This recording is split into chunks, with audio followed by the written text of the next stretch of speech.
YouTube channels. How does someone grow a YouTube channel? It's what everyone wants to know, right? 10% of programming that's watched on televisions in the United States right now come from a YouTube app, whether that be a smart TV, Google Cast, or whatever you want to call it, a Roku, these types of devices where you could put digital content on your television. The long and short of it is people are watching YouTube. People are being more financially savvy with their dollars. They're cutting the cords to cable, and a lot of times they're getting rid of some streaming services too. But YouTube's the #1 video streaming service in the world, and it's free, as long as you don't mind watching ads. So how do you grow a YouTube channel? How do you start a YouTube channel? First and foremost, I would suggest you make sure there's a high degree of interest on the topic you want to talk about. Sludge Sports, back again. How's the channel doing, kid? Deal is this: you got to make sure whatever you want to make your topic about, make sure that a lot of people are interested in it, or it can be a small amount, but you want to make sure at least 2,000 people are searching whatever you want to talk about each month would be my baseline suggestion. Otherwise, it's going to be difficult for you to find some sort of growth on YouTube, especially right away. But I guess the main thing that we need to talk about is the changing structure of how people digest content on YouTube. It used to be very search oriented, right? You'll hear people say, well, YouTube is the #2 search engine in the world. Less people are searching on YouTube. More people are using the interest-based algorithm. You deleted all your videos because your channel got exposed in my school. Are you young or something, Sledge? How old are you, man? If you don't mind me asking. And why'd you care about your channel getting exposed in your school? Were you saying bad things about people at the school? That I could understand, not wanting that exposed. But the algorithm is changing on YouTube. The algorithm's getting smarter. It's working more like TikTok. So I don't have a ton of experience with TikTok, but so you're in 10th grade, you're high schooler. Were you saying bad things about the people you go to school with, man? That I could understand, not wanting that exposed. But otherwise, let it be exposed. Be comfortable. I know that's saying a lot, especially for a 10th grader, but be comfortable. If you want to content create on YouTube, you got to be comfortable walking around a public park and talking to your phone with these sunglasses on, right? Not trying to be Hollywood, but you know what? This is an exercise in comfortability. So I'm walking around talking to a phone, which probably looks odd at the least to most people. It might look pretentious to others. Have to be comfortable with yourself, and this is my exercise of becoming more comfortable, is doing these lives and walking around talking to my palm, where I'm in full view of everybody in this Phoenix neighborhood. That's where I'm from. You got embarrassed, Sludge? Yeah, well, why were you embarrassed? What made you embarrassed about making the content? Did people make fun of you? People made fun of your content? It happens, it happens. I mean, I've had people talk about my weight. I've lost a lot of weight since I started this channel, but I've had people talk about my weight, my appearance. If you checked out my last live stream, somebody talked about my eyes, said that they are too far apart or something. And it's funny because my wife always tells me I have googly eyes. And I always say that's how I know how to rank on Google, because I'm using my googly eyes to write the SEO. Jacksonville, Florida, I got you. Yeah, you're gonna get trolls. And those might be real people that you know in your life, like your classmates, as you described. You get embarrassed when they see it. I'll be honest. I mean, I've been very successful with YouTube, but even I get embarrassed to share my content. I don't care about sharing other people's content that I produce, other channels that I work on, because it's not me, right? But when it's you and you open yourself up to all that criticism, I can understand the embarrassment, the insecurities that a lot of people have, because I have them too. And I understand it. And yeah, I'm older. I'm not in 10th grade. I'm 37 years old, but Basically anything someone could say to insult me physically has already been said to me, so it doesn't sting quite as much as it used to at all in most cases. I don't care what anyone says about me in the comments, to be honest, but yeah, it's still a level of vulnerability to put yourself on the internet, and it does take repetitions. It gets easier with repetitions, right? I heard someone describe it, football practice. They say I didn't play football, maybe you guys play football, but they say when you first put those pads on and hit each other, it hurts a lot. But then over time, the pain starts to numb up a little bit. You get used to it through repetitions. And it's the same thing when you're creating content, is the more repetitions you get, not only the better do you get at it, but it's embarrassed, the less self-conscious you get about it. Because I'm reluctant to share my content a lot, because people I work with in my different jobs, or even clients I represent when I run their YouTube channels, I get embarrassed that they're going to see it, and I don't know. I try not to be self-important. I mean, do you guys get embarrassed? I got 17 people watching right now. How many of you guys are making content regularly? How many of you guys are growing your YouTube channel? Because right now, the way to grow on YouTube, and I guess it wasn't always this way, but it is now, is authenticity. Being authentic. So admitting things like that you're insecure sometimes. Just humanizing yourself more than anything. Because yeah, I mean, so let's see. You're not going to make videos because you don't think you can do anything. So you're just here to be here. Well, you know what, Sledge, maybe someday you'll want to make videos again. It's not for everybody. And, you know, a lot of us, it's a very chic thing to be an entrepreneur right now. It's a very chic thing to be a YouTuber. But if it's not something that resonates with you, it's not something you have to do, you know? Like, just like every business thinks they need a Facebook page. Every business thinks they need an Instagram or something like that, right? No, it's not right for everybody. I talk to businesses all the time, and they're like, well, should we have a YouTube channel? Not every business needs a YouTube channel. If you're Bob's Plumbing Service and you service Massachusetts only, you don't need a YouTube channel about your plumbing service. I mean, you might want to leverage it for the free video hosting that Google provides and just make those embedded videos on your website, but it's not that necessary. You'd be better off with Facebook, be better off looking at Google local listings. So the channels, they're not for everyone. So Sledge, if it's not aligning with your lifestyle to make videos, you don't have to. You just enjoy YouTube, educate yourself on YouTube. There's plenty of things you can do here.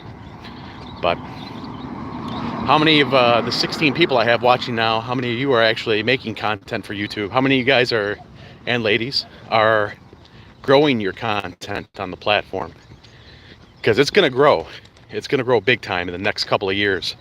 YouTube's a machine, and big media companies, they can't quite do it like you and I, because they're not authentic. I mean, so many media companies, they're very hesitant to be authentic in terms of taking a stance. So many have been political in the past, but that backfires because you're always going to polarize 50% of the population in most cases, at least in the United States. But I think people in general are going to want to engage with other humans more so than they do brands, you know. My YouTube channel is called Video SEO Club for a reason, is I want it to be a collective of creators that want to learn. So my YouTube channel is for people that want to learn, and you can come check out my videos to learn, is what it is. It's not for my ego. It's just I know what it's like being somebody who wants to get into YouTube and not quite understanding how to do it. That's what I understand. When I first started on YouTube in 2016, I'd be lucky if I had 10 people watch my video in a month. And I just didn't understand why I wasn't winning, why people weren't watching. I didn't have a good concept on how to title a video. The pacing was probably bad. The intros were probably bad. I kind of would just throw a video up with random music behind it. It wasn't very great, but I was starting. I was getting those repetitions, right?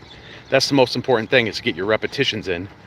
Because the more you do anything, you might not become a master at it, but you're going to at least understand how to become a master at it.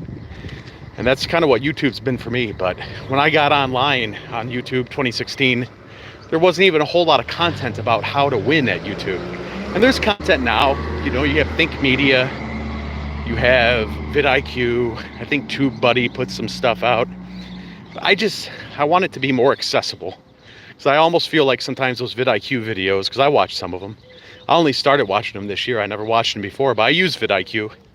I would say sometimes they're a little bit too nuanced, meaning you have to know something already to take something away from those videos. From vidIQ, I feel like you have to have some sort of knowledge of YouTube already for those videos to really make sense.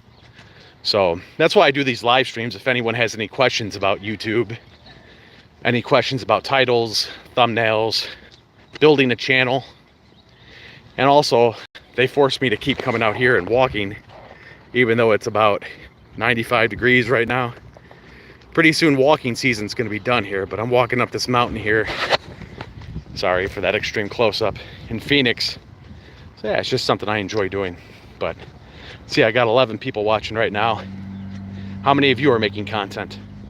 How many of you are happy with the content you're making? If you're not happy with it, why? What aren't you happy about? Especially if it's your face in the content, it can be a little bit overwhelming to put yourself out there online right away. I've only been doing it recently on this channel. What's to say? My channel is so tiny though. So what do you know about making a successful channel? Well, one of the channels that I run, it's called Somatic Breathwork, and we just passed 1 million subscribers. Another channel I represent, Steven Jaggers, is 120,000 subscribers. Running a smaller channel that has 5,000 subscribers is Paul Gorman Golf right now. Also a pro pickleball player, Zane Navratil, run his YouTube channel. We just, I think we just broke 28,000 subscribers over there. Yeah, we had a big day. Usually when Zane puts out a video, we do pretty well.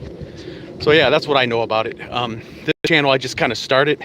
What's your name there? Corin? Yeah, that's what I know about it. It is a small channel. I just started this one out. Really got serious about it in 2023 because typically I spend my time managing channels. That's what I do for a career, so that's what I know about it. Biggest channel I've ever ran is at 1 million subscribers. Smallest channel I ever ran is probably this one, and we just passed 1,500. Yeah, I don't get to devote a lot of time to this channel, but I'm starting to. So nothing then.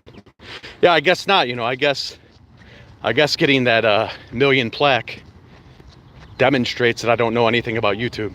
But yeah, I appreciate you watching though. I appreciate it. Actually, I guess you could argue that I don't know anything about YouTube because it changes every day. You need to be immersed in YouTube every day, not just watching it, but getting your repetitions in as well. So I appreciate you checking it, using that pretty cool emoji there. That took effort to go ahead and find that emoji and select it. Appreciate that. But that's one thing I do know about YouTube as well, is that you're always going to have people that come on and criticize. So it's actually good that we had that during this live stream to kind of demonstrate the type of criticism you're going to see. Because you'll always know how good you are. You always know where your heart's at when you're making content. There's always going to be people. I mean, on all the big channels that I run, I always see negative comments. It's to be expected. And I can understand that if you're brand new to YouTube, that could be difficult to navigate right away. Especially if you're going live and you have people jumping in. I see quite a bit of that. Oh yeah? I've never tried lard. What would you say to cook with it? I know they make refried beans with it. But yeah, I appreciate that too. It took time and creativity to come up with that comment. One of the things I kind of feel about comments is criticism is the lowest form of creativity. You're not necessarily creating anything. You're looking at something and you're criticizing. But yeah, I mean, people like criticisms. People love to make criticisms too, especially of other people. Oftentimes we're unable to make a self-criticism, lack self-awareness sometimes, but real easy to look at other people and find a criticism. People even do that on videos. I mean, I critique other YouTube channels often on this channel, and those have been quite popular. But what I often like to do when I criticize is I like to provide solutions as well, because it's not constructive criticism if you're not providing a solution. Yet here you are criticizing. Well, yeah, I do critique. Like I said, it's constructive criticism if you add a solution. But yeah, oftentimes in the comments, you'll see quite things like that. And it's just part of being on the internet, really. It's always been part of the internet. Before that, they'd have letters to the editor if you were running a magazine, or they'd have letter writing campaigns. But it's pretty common. I'm not sure why it is, but it's a uniquely American thing, it seems like, but it's kind of permeating across the world now. Very interesting how we choose to use our free time. But it is what it is, right? I guess people get validation from it, maybe. Not sure. But it's all engagement, really, when you think about it. It's all engagement. So the fact that somebody engages your video is kind of a sign to YouTube that you're doing something right, even if it's a negative engagement. You'd be surprised. Maybe you don't know this about YouTube, but the thumbs down button, I'm hoping someone probably hit it on this video, actually gives you just as much juice in the eyes of the algorithm as the thumbs up button. Imagine that, right? Seems like it doesn't make sense, but it's a real thing. And that I've seen that countless times with videos that I've made. So we got 5 people watching now. How many of you have an active YouTube channel? How many of you are trying to grow your YouTube channel? It's gonna be a big year for growth. I can feel it. I understand it. People decide to do with their time. You know what? I think the world's always in a hectic place. It just depends on where you're standing at any given time, how hectic it looks to you. I haven't watched the news since 2022, and that's actually been great for me. I still know about what's going on in the world. I just don't watch news. You don't need to watch news. You can get information from other people. You can get other perspectives without that media agenda, which is something I like to avoid. The news is just always going to have a negative skew because they know that people are more likely to engage their cortisol spikes than they are with dopamine, at least in terms of news media. Yeah, the world's in a hectic place. The world is hectic. It's all perspectives. But I'd rather not have the news shape my perspective, so I discontinued engaging news back in 2022. So, got 6 people watching now. How many of you are trying to win on YouTube this year? This channel's at about 15. Got real active last week and added quite a bit of content. Been doing some of these comedy skits for shorts, but I'm going to be adding some more structured long form in the coming days. Talk about how to build out your YouTube channel. Probably interject a little bit of comedy in that too, because there's quite a bit of stuff you could watch on YouTube about how to build your channel, how to get more views, get more subscribers. But I guess more views and more subscribers, that's more of a vanity metric. It's more of a vanity thing. Okay, so you got 1 million subscribers, 1 million views. It's what you do with those views and subscribers that really matter, and the type of message that you put out there. You know, that's the way I see it, at least. It's made this channel a success in my eyes because I've barely spent time on it, and we're already at 15. Now I'm spending more time on it, and it grew like 50 subscribers in a week. That's pretty good. And anyone can do it. All you have to do is be authentic and consistent. If you're authentic and consistent, you usually win on this platform. So I got 5 people watching right now. How many of you are going to win on YouTube this year? How many of you are trying already? How many of you have uploaded your first video? How many of you have cracked 100 subscribers? It can feel like an uphill battle, but I guess what you just need to remember is the platform's free. It's not like you have to pay to be on here unless you're boosting videos, which I don't know that I would recommend that unless you had some sort of financial offer in the video, a product to sell or service to sell. Then that would make sense. But I think it's a year to grow. Anyone have any questions about YouTube in general? And you know, YouTube's not for everybody. Everyone watches it, but it doesn't mean that everyone should create on YouTube. If you have a brick and mortar business, you're trying to promote, like, say, a barber shop or, I don't know, liquor store like Gary V, right? Maybe YouTube's not the best place unless you're looking to go national. But if you're very local centric, I would suggest Instagram or Facebook more than anything. I think my mile's coming up. Yep, here's the mile. It's almost getting too hot to walk out here in Phoenix, but probably be one of the last days you can do it. It's about 95 degrees right now. It's very sunny. It's beautiful though. It's a beautiful place to live. So appreciate everybody watching. Appreciate the comments and the criticisms. Have a great day. It's been good sharing this repetition with you. I'll see you guys next time.